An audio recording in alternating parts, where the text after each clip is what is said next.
Talks with Damon on location in Washington, D.C. at the United States Conference of HIV and AIDS.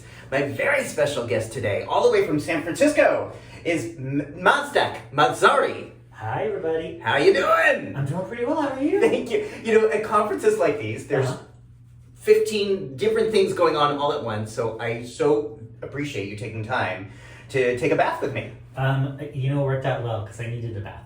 Yeah. I did, yeah. It's a nice little change of pace from Yeah. the frenetic energy of the conference. Yeah. So, I'm so glad you're here, and I've done about over 100 of these episodes, and I think what you have to share, thank you, is one of the most relevant subjects that I can think of. And before we get to that, I want to ask you, what do you like most about your body? This is an interesting question for queer men, yeah? Yes. This would not have been my answer if you had asked me this 5 years ago, maybe. But, today I would say it's everything. And I will tell you why. I have a story about that. I grew up in LA where, the ideal man was very, surfer, blonde hair, white. Yeah, and just from Culver City. Yeah, I remember that. Yeah. Not Culver City. Yeah. So just never saw myself as a sexual being in that way or a sexual object. So it took a while to embrace all of who I was, including got a lot of body hair, a Persian guy, Iranian guy. I remember I went to the Louvre. And for the first time I saw art from Iran, it was the reliefs from Persepolis. And there were these people that looked like me. They were my nose and my hair. And I just remembered all the times I wished my body was different.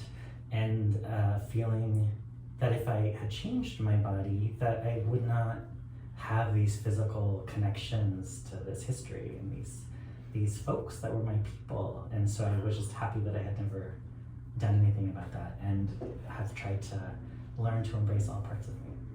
So that's my long answer to your That's short beautiful. question. So everything. Everything. But representation really mattered in that process of changing your mind about your beauty, about your body. For sure.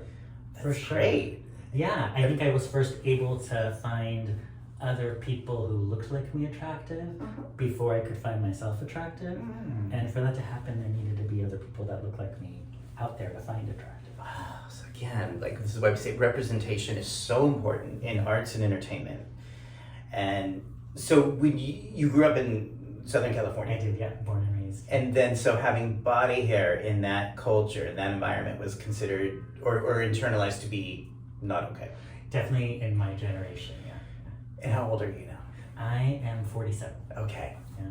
So I'm 52, so we're pretty much around that same time. Yeah. So for me, growing up in the 80s in the West Hollywood area, it was such a very limited paradigm of what one, quote, should look like. And I'm saying should intentionally at this moment, where the white, blonde, hairless twink was the should. Yeah, for me too. Do you feel like our representation and our acceptance of beauty and sexual desirability has changed today? Do you feel like young people growing up in West Hollywood today have more representation?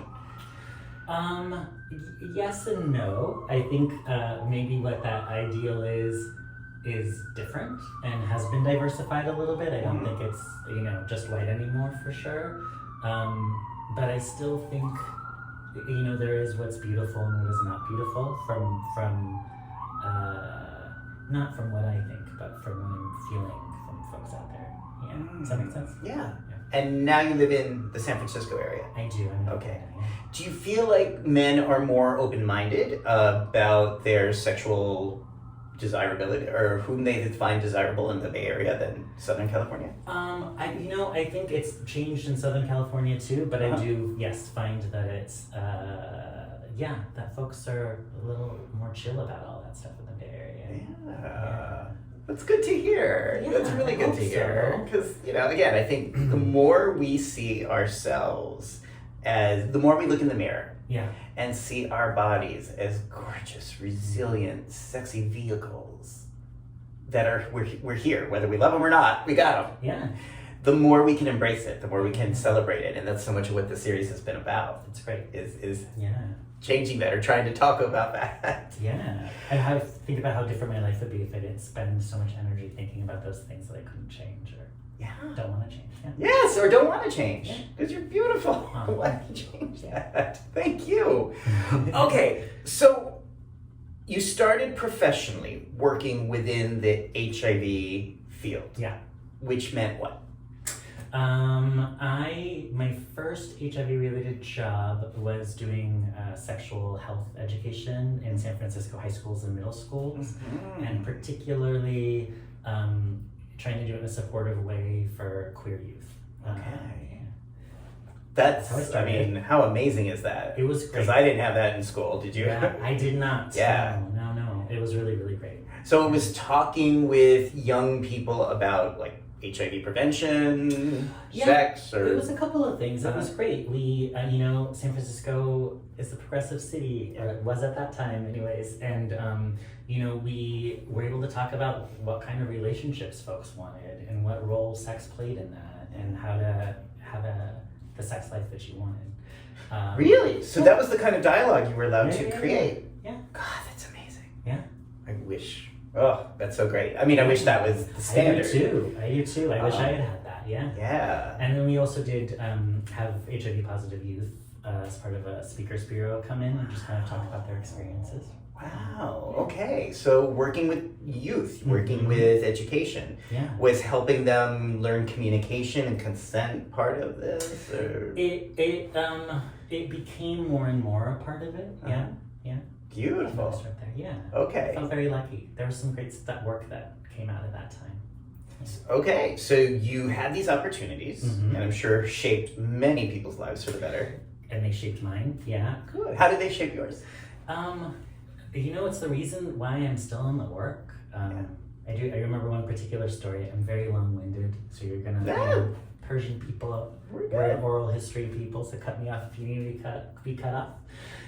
But it was at a time when the folks who were youth aged, it was a lot of folks who got HIV perinatally, but then also there were teenagers who had HIV as a result of not perinatally, Through sex. through drug use, And all drugs. of that stuff. Yeah, and it was just so interesting how differently these folks were treated by the youth in the high schools and the middle schools, and what different kinds of questions they got asked. And so the narrative a lot for the dandelions I now learned took. Dandelions. So just the term we just learned at this conference was that dandelions is a term that's been adopted by perinatal people living with HIV, meaning they were born living with HIV. Lifelong survivors. Lifelong survivors, yeah. Okay. Yeah, so the kinds of questions, there was a lot of sympathy for folks who had been the dandelions. So like, aren't you mad at your parents? We feel bad for you. This is horrible. And not the same kind of sympathy or empathy for these other youth. It was a lot like, didn't you know better? Why did you let this happen to you, kind of thing. And I will never forget what one of these young people said, which was, I knew how to protect myself. I just didn't know why it was worth protecting. Whoa. Yeah. What was that like for you to hear that? It's, a light bulb went off that really cemented that this is not just about behavior change, right? It's about social justice. And it made me commit to being a part of a world where everybody feels that they're worth protecting. Yeah. What was the race or ethnicity of this person? This happened to be a white young man. Okay. Yeah. Okay, so this was a white person who was having this experience of not believing that he was worth protecting or that his life mattered. Because of his sexual orientation. Okay. Yeah. Okay. Wow. So what does that do to you as a facilitator, as a teacher? Yeah. I mean, I think I carry that with me to this day. I sometimes share that story in trainings, and I think it's what keeps me in this work for so long. I've been doing it for a long time now. How long? I stopped counting, but over 20 years, maybe over 25 years. After 20 years, you just get the toaster and leave it at that. Yeah. We don't have to. No, that's really. And again, most of the 20 years has been similarly going into schools, talking with youth. No, I was very lucky, and then I had very supportive mentors who were training physicians and going within systems to talk about the needs of young people, and they really believed in a youth development model. So they were like, come along with us, be a trainer too. So pretty soon I started doing capacity building work.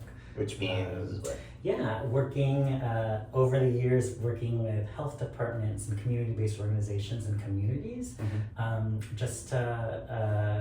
What I like to think of it is to connect the grassroots to the grass tops. So it's to take all the information, about the cutting edge science, about how to keep ourselves and each other safe, and be able to make it digestible and implementable for folks, so they know when I go to work tomorrow, how can I use this? Wow. Yeah. Wow. Okay, so 20 plus years in this field, which is a lot. Yeah, I know I look so young, but Well, hey, it happens. It's. I think when we have this passion and we love this work, it's way I can't avoid it. There's no way I can't do this on some level, somewhere, something.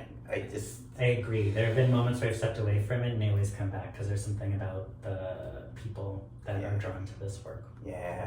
Yeah. So how did that begin? Where did your interest in end-of-life care start? Yeah, good question.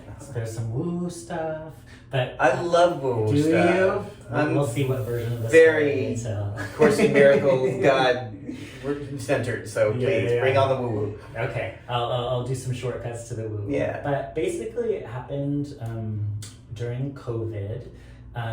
I started becoming very burnt out on the work.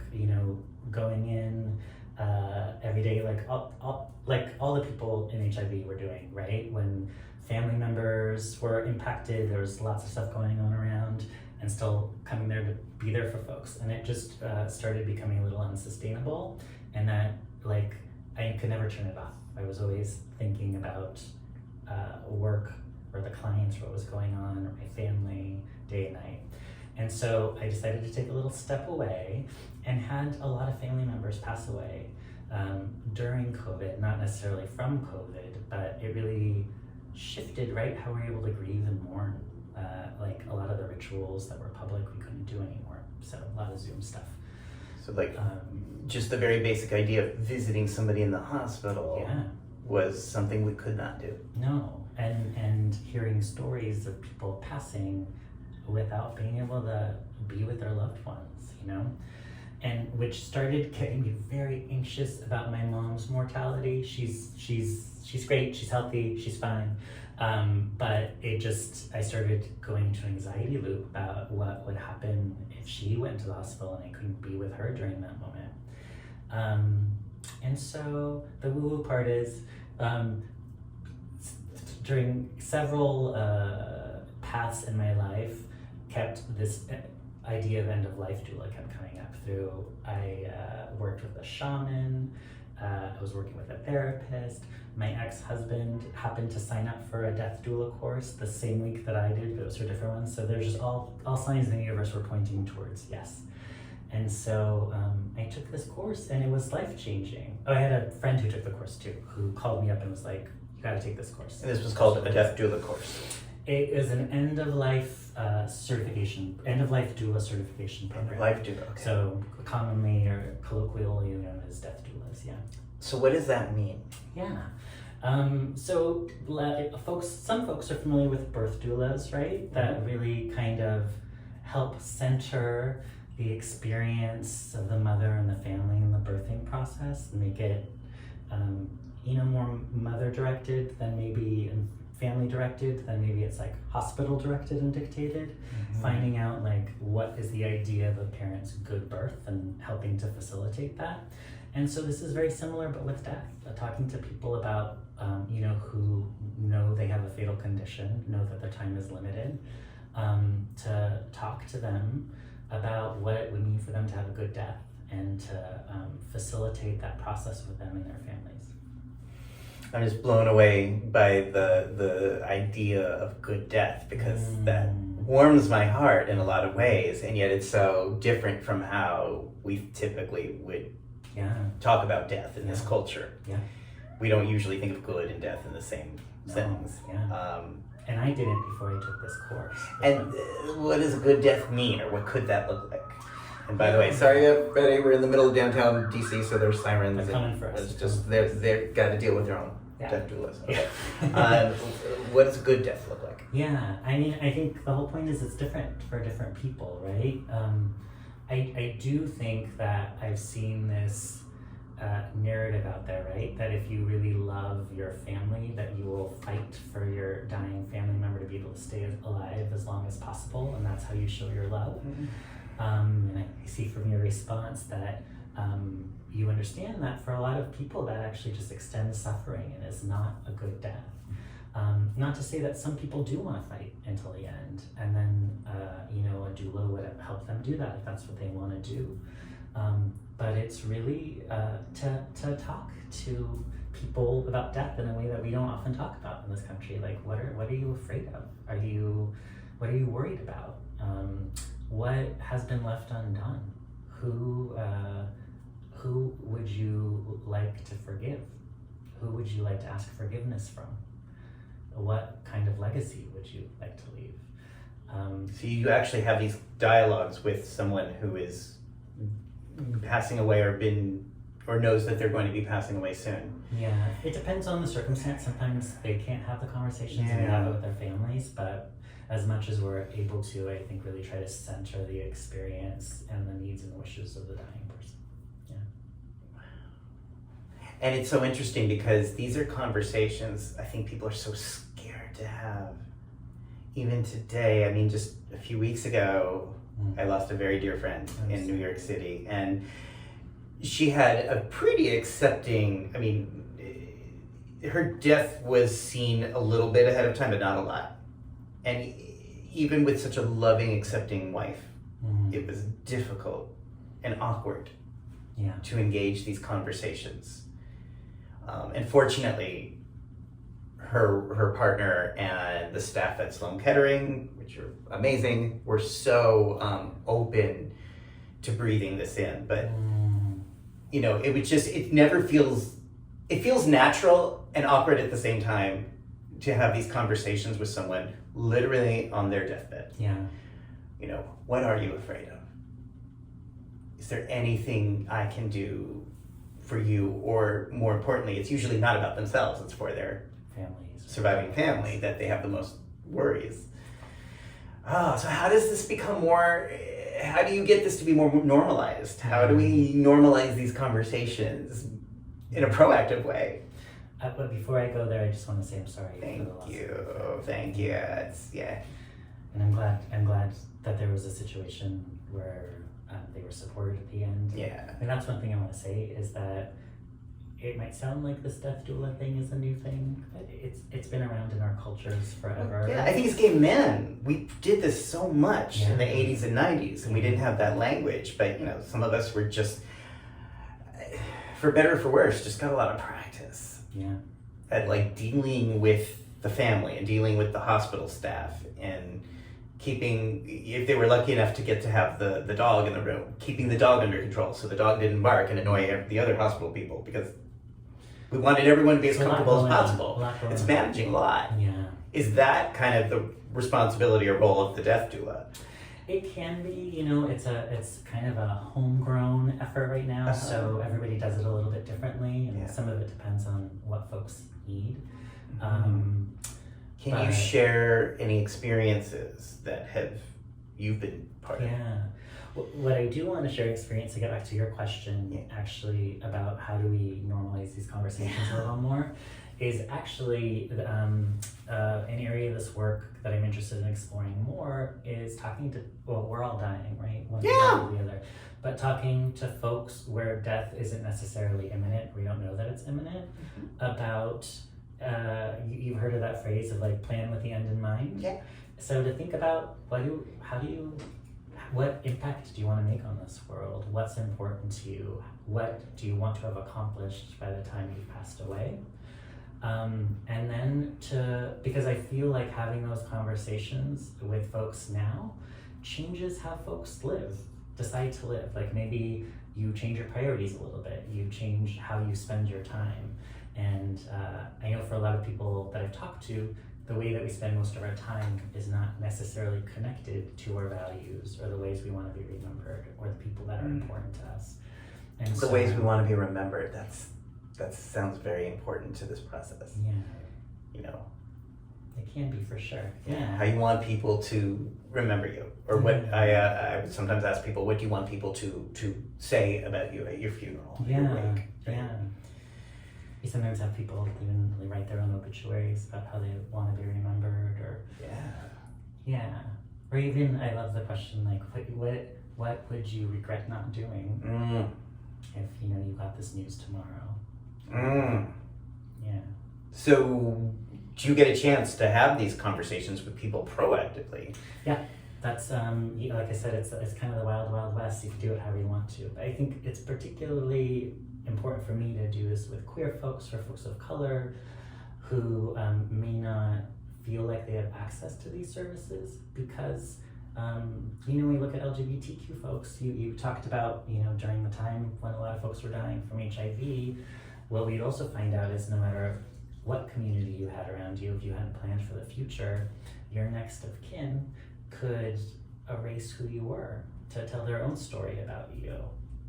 Particularly with trans folks, they can determine the gender you're recorded at, in your name, which I don't know if a lot of people think about, but that is so sad to me to have your life and your being and your identity erased like that after folks have worked so long and so hard to show up as who they are. And so I think some of the work can be talking to folks to say like, look, what do you want? And like, let's make sure to let people know, to get some of that stuff down in writing so that we can do everything in our power to make sure that you're remembered for who you are.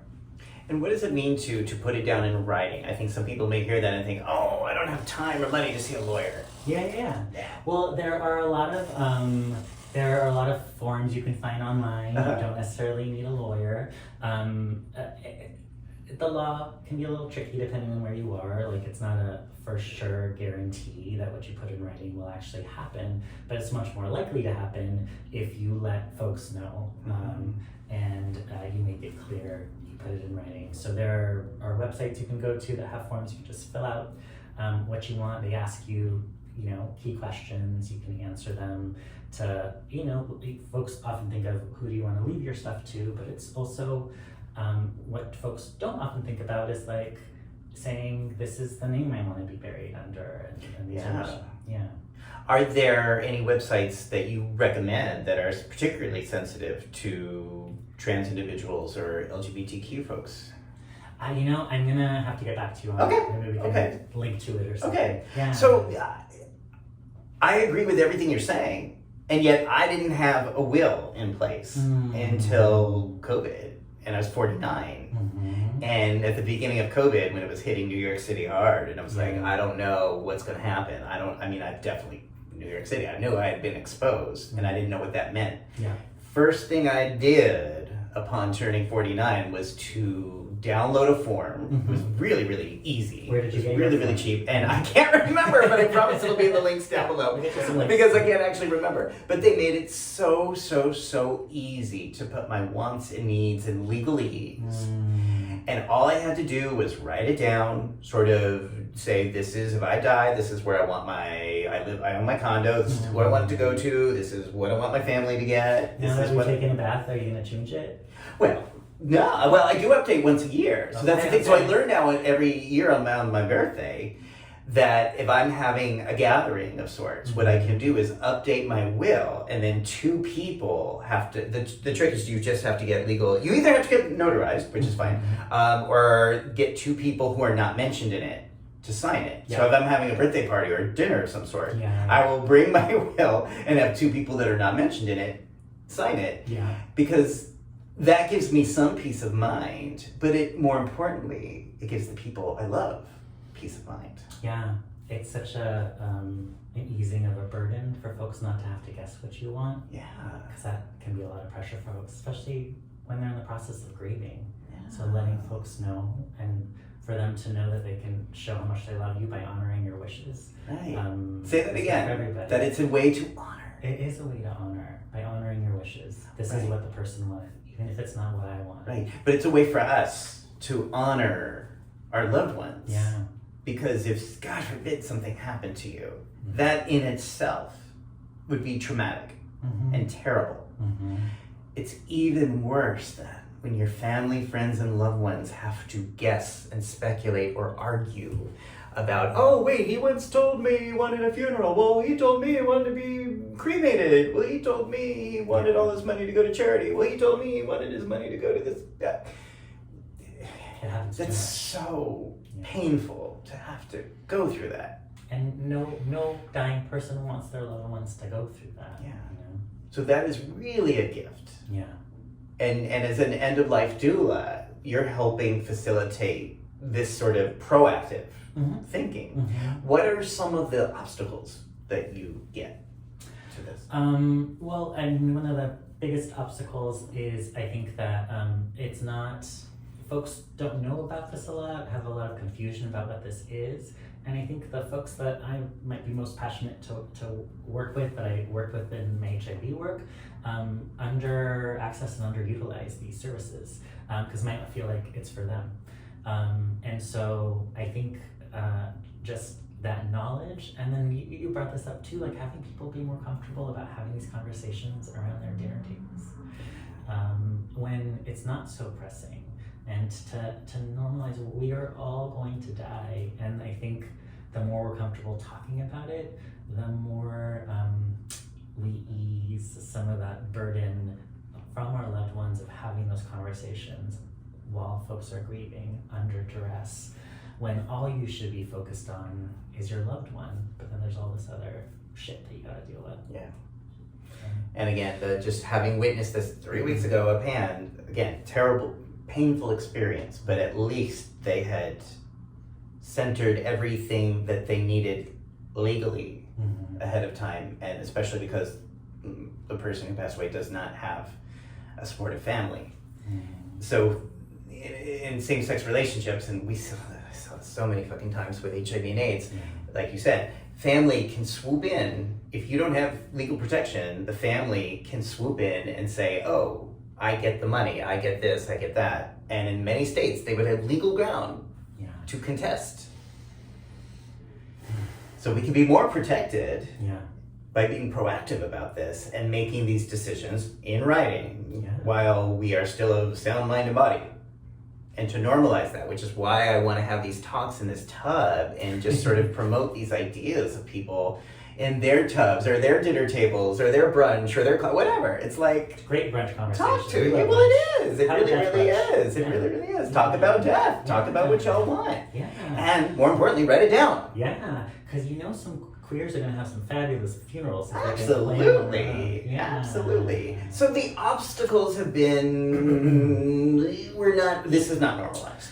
It's not normalized. Also, you know, there's a debate about, do we want this to be a service that gets paid for by insurance? Because that comes with, be great, right? Well, I don't know. What's the debate? The debate is, though, then, as often happens with these community-grown things, and the bar, like who sets the bar to how you can become a death doula to then get paid? And then who has access to that education? Who sets those standards? And so will people be excluded from that work? And so it is a tricky balance. So once money gets involved, the system to set up for privilege gets implemented and then okay. All right, so that's tricky. What side of that do you prefer? What would you like? I honestly don't know. What I love about a lot of the doulas in my network, my community that I work with, is a lot of folks do kind of a sliding scale model. I know you have done therapy and probably have done sliding scale, where charge charge a rate based on what you can afford and use some of the folks who can afford more to help subsidize the folks who can't afford as much. And so, but I don't think that's a sustainable model. And, right now, who are death doulas, what I've seen predominantly is a lot of older folks. Maybe it's a second career, which is great. And I do think unless we find a more sustainable financial model for it, we're excluding some folks who could be really great at this work. Right. And I do want to make a point to speak to your, what's your friend's name who passed, if you don't mind sharing? Connie. It sounded like Connie had great people at the hospital and taking care of her. And I just wanted to point out that this work also is done by the very best nurses and hospital staff. They do it, they get it, but they do it on top of their jobs, not because it is their job. So you say, like, in addition to their duties as a nurse, some people learn about end of life doula because... Not even learn about it, but naturally are the type of people that connect with their patients and talk to them and hear about what they, and the best hospital systems probably train this too, but it's not a prerequisite, right? You can do that work by checking off boxes. And so I just don't want to denigrate the work of a lot of hospital staff because they do this all the time. We're just saying, or I won't speak for myself, I'm saying that it should be recognized and it should be compensated because it does add a lot of value to the process of someone's end of life and to their family and their loved ones, and that needs to be recognized and not just because you have one good nurse that gets it. Right. Yeah. Right. So there's that it can be more recognized. And again, I think depending on where one goes and what city they're in, there are certain systems that are very well set up to be compassionate. And that's basically what we're talking about. Yeah. You can have medical expertise and offer very little compassion. But when we're talking about end-of-life care, it's not just about medical expertise. That humanity matters. Have you so far been in this position of actually being present and holding that space during someone's transition? Yes, but only family members so far. And I think you've talked about it as being a gift that we can provide folks, and I've also really felt that it's been a gift for me. It's just such an act of trust if the folks invite you into that space to be there with them during their final breaths. I think it helps me deal with the idea of my own mortality and not be so afraid of it, and to have more of a sense of what a good death might look like for me. What does a good death look like for you? Yeah. I mean, I like to say, like, I don't want to regret anything, but I think I'm always going to regret something. But I think I never want to say that I wish I had spent more time with the people I love because I was busy doing stuff that I don't like to do, or that's not as important to me. And so I think since I've been on this journey, I have found myself saying yes to more things, and really just finding more of the opportunities to connect and to just feel joy and to celebrate the things that are worth celebrating, and to try not to put that stuff down the road. So beautiful. So this teaching, this learning, this discipline of this work has also really shaped your views of death. It's clarified. Yeah. Right. And I can say that to me too. It's like being around death has actually made it less scary. Yeah. I've been around deaths that have been very good, very peaceful, very loving. Some that did not always go that way. Yeah. But it's given me so much more clarity about what I want, which is basically, so I mean, I'm a control freak, so I want control. And I'm not necessarily here for the quantity. I don't need the quantity. What I'm here is for the quality.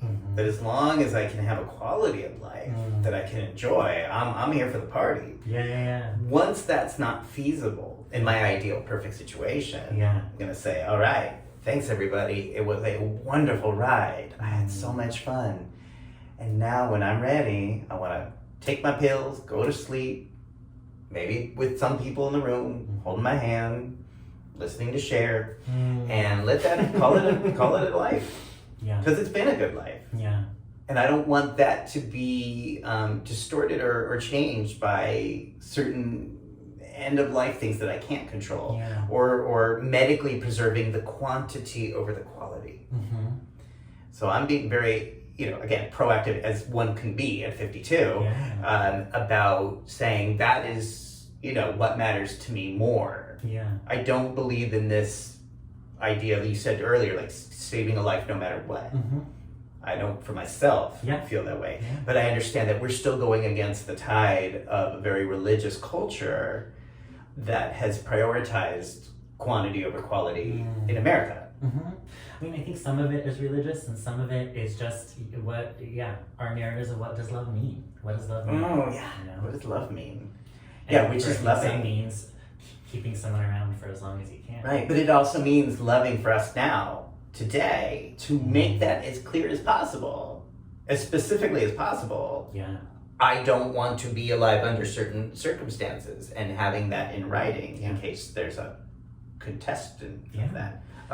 Which is what I would encourage you to do. Is you did talk about when your quality of life is not what you want it to be, but specify what that means. And you can always change it as things change. You can always change your mind. Again, so much of what I've learned about this is through HIV and AIDS.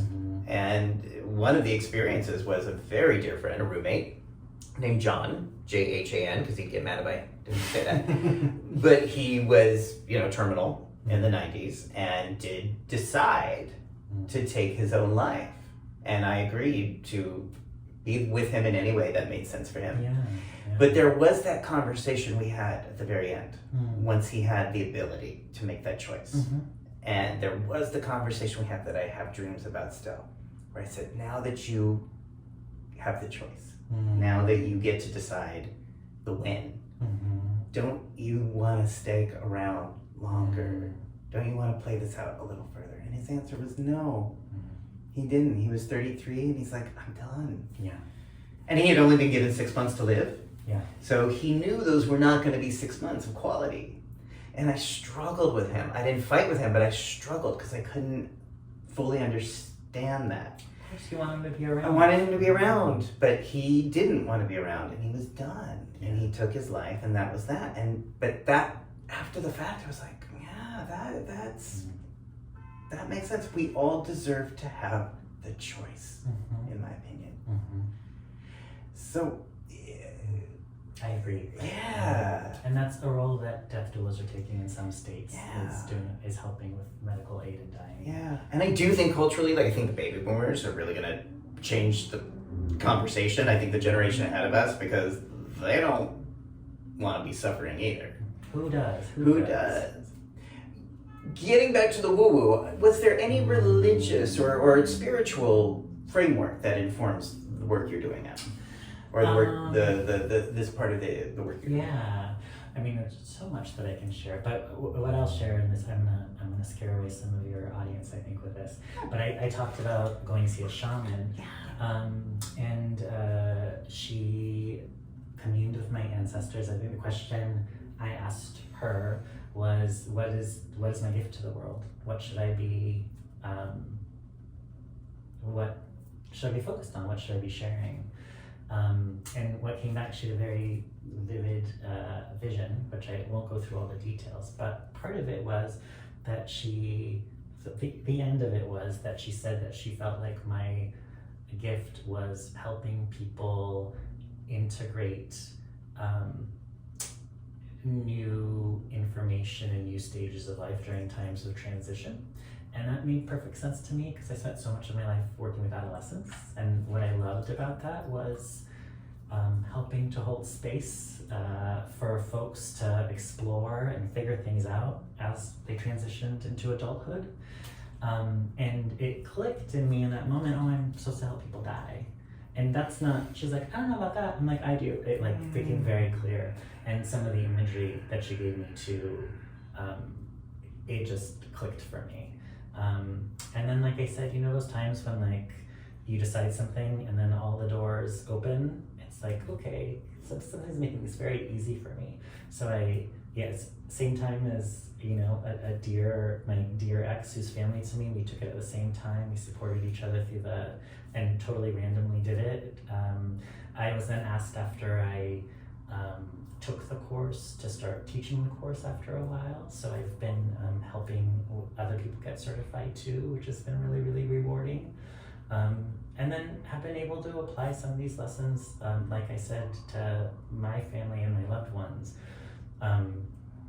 in ways that I just was so glad that I wasn't stuck in anxiety and could do something supportive.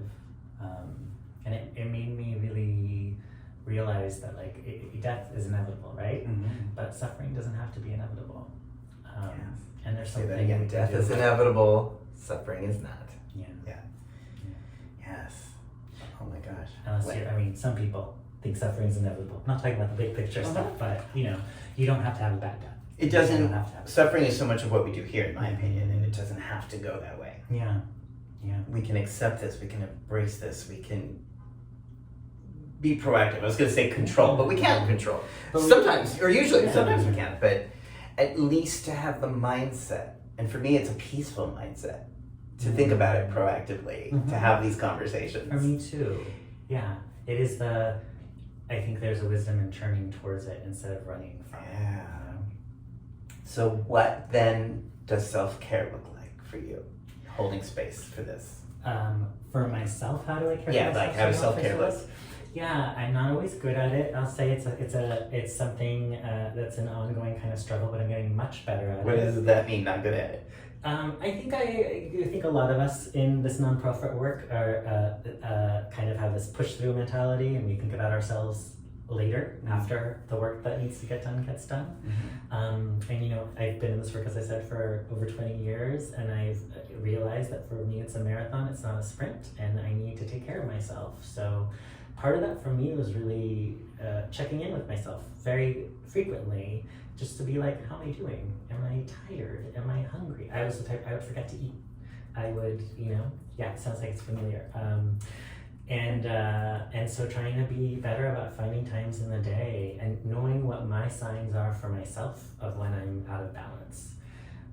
What are those signs? Forgetting to eat is a big one for me.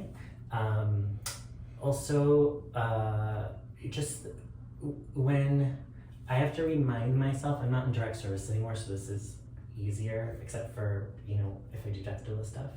But that I ask myself, can this wait till tomorrow?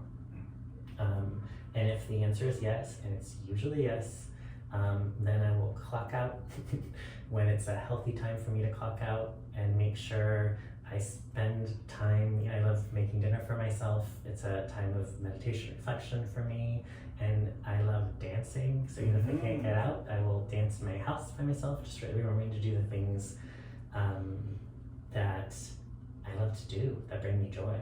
So yeah, checking it, like if my back is stiff, if I realize I haven't stood up for too long, if I realize I'm hungry and didn't notice I was hungry, if my sleep is disrupted, those are signs for me.